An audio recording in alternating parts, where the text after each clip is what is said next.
guess we're getting a little bit far ahead of ourselves, but Franklin Graham finds you refreshing. He doesn't find me refreshing. Richard Spencer, the white nationalist leader, says he could vote for you. Joy, this is why. I mean, you're on here. Tucker Carlson at least 10 times. Why don't you go on Chris Wallace's show? This is why I'm here, because you and other people continue to spread these innuendos that have nothing to do with who I am. Well, Hillary Clinton started it, and then you shot back at her, boy. You called her the queen of warmongers. You doubled down, unfortunately, you doubled down on the baseless accusations that she made that strikes at the core of who I am. I'm a soldier. Because of the attacks on 9/11, I enlisted in the military to go after and defeat and destroy the evil that visited us on that day. I've served now for over 16 years, deployed twice to the Middle East during the height of the war, where every single day I saw firsthand the terribly high human cost. Tulsi Gabbard stormed onto the View like a force of nature, and within seconds, the calm of the studio turned into a battlefield. The moment she spoke, the tension was so thick it felt like the air itself was crackling. Joy Behar had no idea she was stepping straight into a storm she couldn't control. It all began with that smug little grin Joy wears like armor, followed by one of her trademark barbed jabs. But this time, she went too far. Her desperate attempt to corner Tulsi with flimsy insults and shaky claims blew up in her face. Then came the moment that shook the room. Tulsi, calm yet fierce, locked eyes with Joy and unleashed a verbal thunderbolt that made everyone freeze.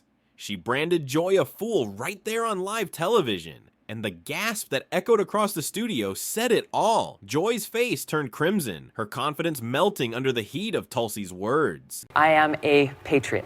I love our country. I am a strong and intelligent woman of color, and I have dedicated almost my entire adult life to protecting the safety, security, and the freedom of all Americans in this country. It was the attacks on 9/11. Tulsi didn't let up for a second. Her gaze stayed fixed, her voice slicing through the air with the precision of a blade. "You think you can smear me and I'll just smile for the cameras?" She fired back, her tone cold and commanding. "I faced enemies overseas who were more honest than this." The audience erupted into murmurs of disbelief as Joy tried to laugh it off, but the nervous glance she cast toward her co-hosts betrayed her fear. The tension was unbearable, the kind that made even the crew hesitate to breathe. As the other hosts shifted uneasily, unsure whether to jump in or stay silent, Tulsi pressed on, every word more powerful than the last. "You've made a career out of tearing down people you don't agree with," she declared, her finger pointing straight at Joy like a verdict. "But today you picked the wrong person."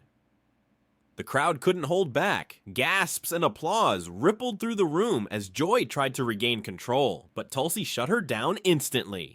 Let me just close this out, that Hillary Clinton, throughout her career, has led with a foreign policy of interventionism and being the world's police, going and toppling dictators in other countries that has caused such destruction and loss of life. I'm against that.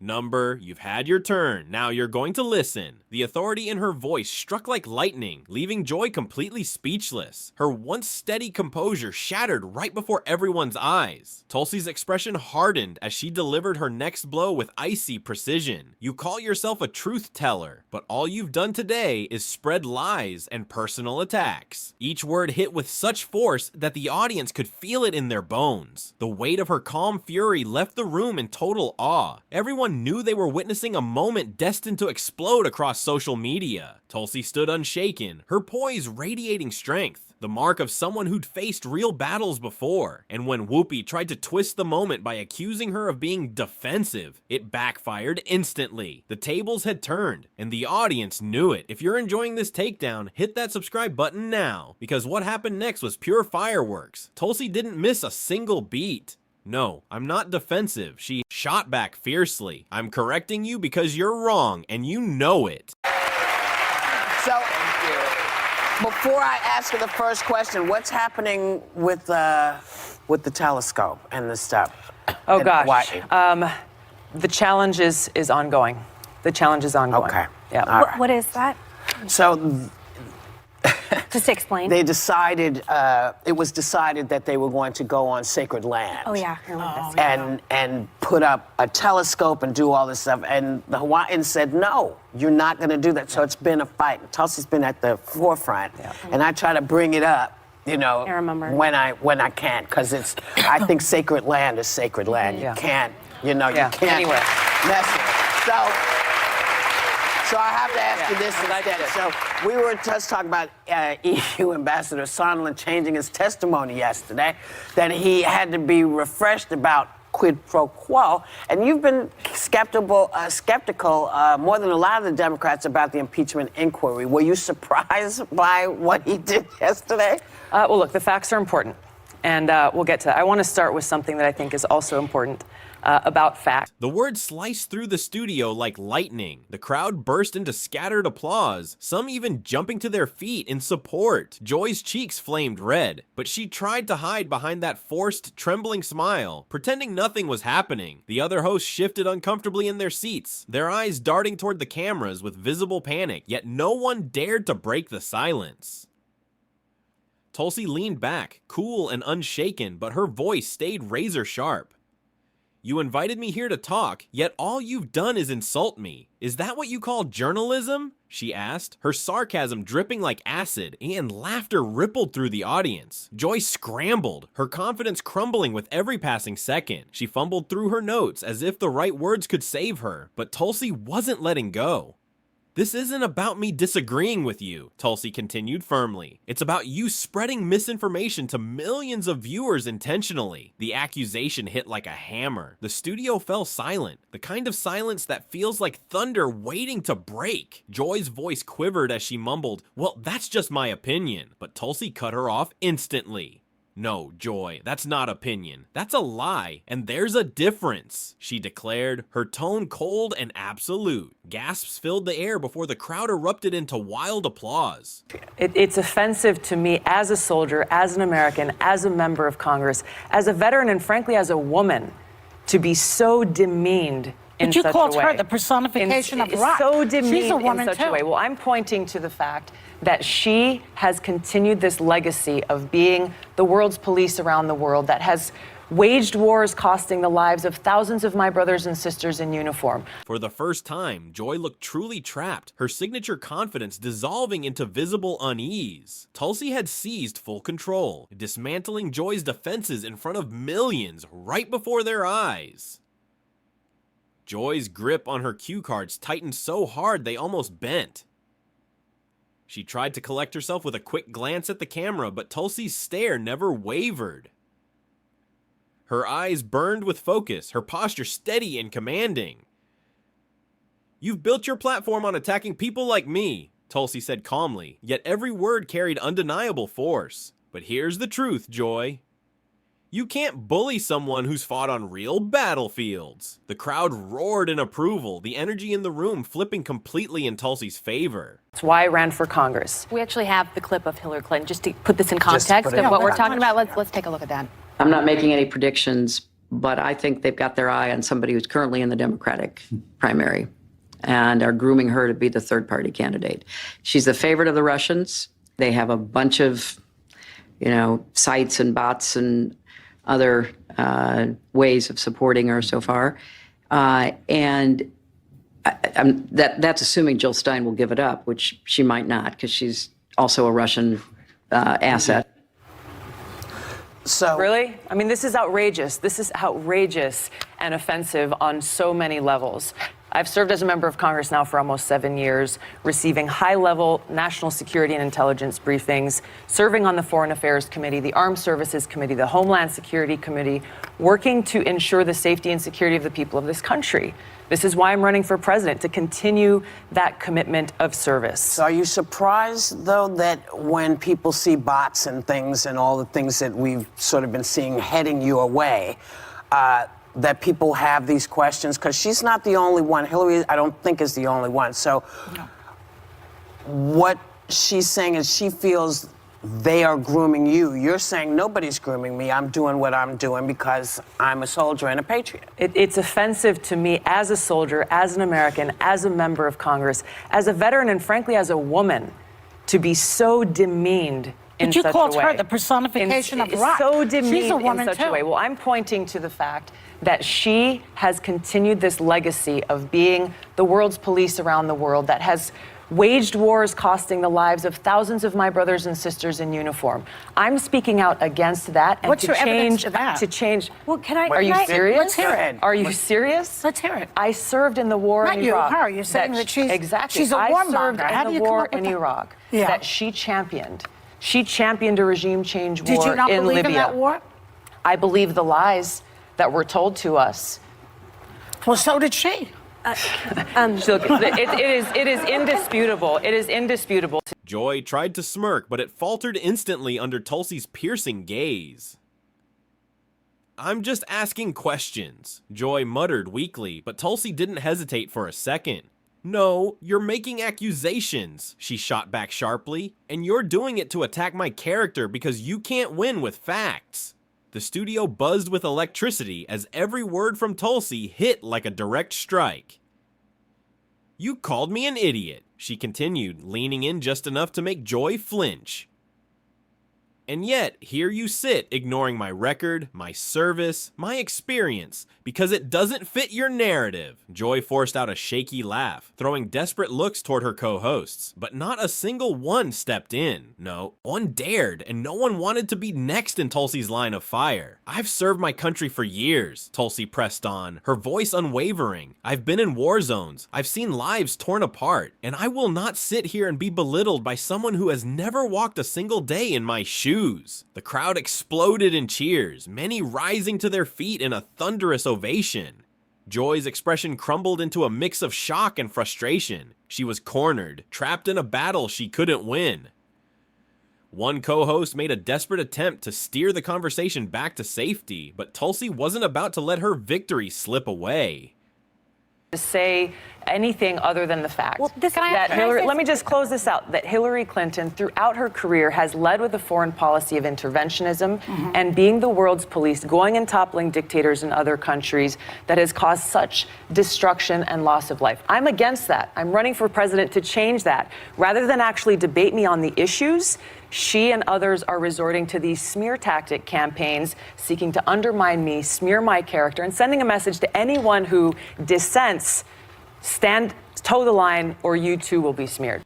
We're not moving on until this is clear, Tulsi declared, her voice unwavering and powerful. You don't get to spread lies and then hide behind a smile. The air in the studio grew electric as every eye turned to Joy, who was clearly shaken. She tried to regain her footing, stammering, "Well, Tulsi, maybe a few..." But Tulsi cut in with fierce precision. No, Joy, stop. You've had your turn. Now you're going to listen. The command in her voice froze the entire room. The audience erupted in cheers as even the camera crew hesitated, unsure whether to cut to commercial or let the storm continue to rage. Tulsi's words sliced through the tension like a blade. You accuse me without a shred of evidence and then pretend you're just asking questions, she continued, her tone calm but devastating. That isn't journalism, that's manipulation. Gasps echoed across the studio, but the applause that followed made it clear the crowd was on Tulsi's side. Joy's shoulders drooped slightly, her confidence crumbling as Tulsi leaned in closer, her delivery precise and merciless. Here's the truth, you call me names, you attack my integrity, but the fact is, you're threatened by me, threatened by someone who refuses to play by your rules. Joy said nothing, and her silence thundered louder than any defense she could have offered. The tension was suffocating, gripping the studio and every viewer glued to their screens at home. Then came the line that would explode across the internet for days. So here's my advice, Joy. If you don't want to be called out, stop embarrassing yourself on national television. The crowd went wild. Some cheered, others gasped at the sheer bluntness, but no one could look away. I do want to ask you something else. Kamala Harris said recently that her race and gender are, quote, the elephant in the room, and that many still question if America is ready for a woman, and specifically a woman of color, to be president. And you're also a woman of color. Yeah. Is that, you feel, been a problem for you? And do you agree with her? No, I think the American people are ready for a president that will put people ahead of politics, put people ahead of profits. Then why is she saying that, you think? You have to ask Kamala that. I can't speak to why she's saying that. But what I've seen in our travels across New Hampshire, we just came from New Hampshire yesterday, across the early states, we have some New Hampshire people here, is we are building a code to bring about the systemic change we need to see to take our government back from the rich and powerful who control it and make it so our government is truly of, by, and for the people. Joy's face shifted from shock to fury, her lips parting before closing again in utter defeat. Her eyes darted toward the producers, silently begging for a way out. But none came. Tulsi leaned back, cool and composed, her stare locked as Joy sat frozen, trapped with no comeback in sight. "You can spin this however you want," Tulsi declared, her voice steady and commanding. But the people watching know exactly what happened here today. The studio erupted into thunderous applause, the kind that shook the floor and made it clear the audience had chosen their champion. Tulsi hadn't just defended herself, she had completely flipped the entire exchange upside down. Joy sat rattled and defeated, her usual composure shattered. The producers finally cut to commercial, but the damage was done, and the moment was already racing across social media. Clips spread like wildfire, and the confrontation was destined to live online forever. When the cameras came back, Joy tried to act unfazed, but the shift in her tone said everything. She spoke quieter, more restrained, her spark dimmed. Tulsi, on the other hand, sat poised and confident, the undisputed victor of the showdown. The tension still hung in the air like smoke after a fire, raw and unfiltered. Joy had expected to corner Tulsi, but instead, she was the one dismantled on her own stage. The audience could feel the power dynamic had flipped entirely. Tulsi owned the room. Joy tried steering the conversation towards something lighter, but the audience wasn't fooled. They were still buzzing, whispering, reacting to Tulsi's unapologetic takedown. One co-host nervously attempted a joke to break the tension, but Tulsi's unblinking stare at Joy kept the atmosphere heavy. Finally, Joy forced a weak smile and muttered, "I think we just had a misunderstanding," but Tulsi shut it down instantly. "No, Joy," she said firmly, her voice ringing through the studio. "We had a very clear understanding. You came at me with false accusations, and I responded with the truth." The crowd roared again, their cheers echoing through the set as Joy's forced smile barely held together. Tulsi leaned in one last time, calm yet commanding. "You can call me whatever names you want, Joy," she said, her voice final and cutting like steel. "But the next time you try to discredit someone, make sure you have the facts first, because not everyone will sit here and take it." Because recently on your show here... I was just going to get to that. Good. Helping you out. You want me to ask you the question? Yeah, No, look, some the of question. you Let me ask you the have question. accused me of being a traitor to my country, a Russian asset, a Trojan horse, or a we haven't accused you of- useful idiot, I think was the Well, term that you useful. used. Which basically means that I'm naive or lack That's a intelligence Russian to term. know what's going They on. use that. I want to let your viewers know exactly who I am. All right. Set the record straight. I am a patriot. I love our country. I am a strong and intelligent woman of color, and I have dedicated almost my entire adult life to protecting the safety, security, and the freedom of all Americans in this country. It was the attacks on 9/11. The words hit like a knockout punch, freezing the room in complete silence. Joy opened her mouth as if to reply, then stopped, her defeat written across every line of her face. Tulsi leaned back, victorious as the cameras captured the unforgettable image. Joy Behar silenced on her own show. By the time Tulsi walked off that set, social media was already on fire. Clips of her calling Joy out and demanding accountability tore across every platform within minutes. Hashtags exploded into the trending charts before the episode had even ended. Political commentators rushed to weigh in, and the internet couldn't stop talking about what had just happened. Supporters hailed Tulsi's fearless stance, while critics of The View declared it one of the most brutal takedowns in daytime television history. Joy, on the other hand, fell silent. Completely silent. She avoided any response. Her social media accounts eerily quiet as the storm grew louder, but that silence only added fuel to the flames. The clip spread even faster, the internet feeding off every second, of Tulsi's bold confrontation. Tulsi, however, didn't shy away. She embraced the moment with strength and grace, later posting a short but powerful message to her followers, thanking them for their support and reminding everyone that standing up for truth isn't always comfortable, but it's always worth it. Her words hit home instantly, gathering thousands of shares, comments, and reactions from people across the country. That statement sealed the moment in history. Tulsi wasn't just another guest anymore. She had become a symbol of fearlessness on one of television's toughest stages. She faced down hostility, stood her ground, and turned a setup into a triumph. Every headline, every post, every replay of that confrontation cemented her image as a woman unafraid to speak truth to power, no matter where she stood. In the end, Tulsi didn't just survive her appearance on The View, she conquered it. She took control of the conversation, the stage, and even the narrative itself. And she left behind a mark that neither Joy Behar nor the show could ever erase. This wasn't just another on-air spat. It became a national reminder that truth, when spoken without fear, can cut through even the most carefully managed platforms. And for Joy, that sting wouldn't fade anytime soon. Every time she sat in that chair, she would remember the day Tulsi Gabbard walked onto her stage and walked away having turned the entire show upside down. It wasn't just television drama, it was a reckoning, and the world saw it happen live.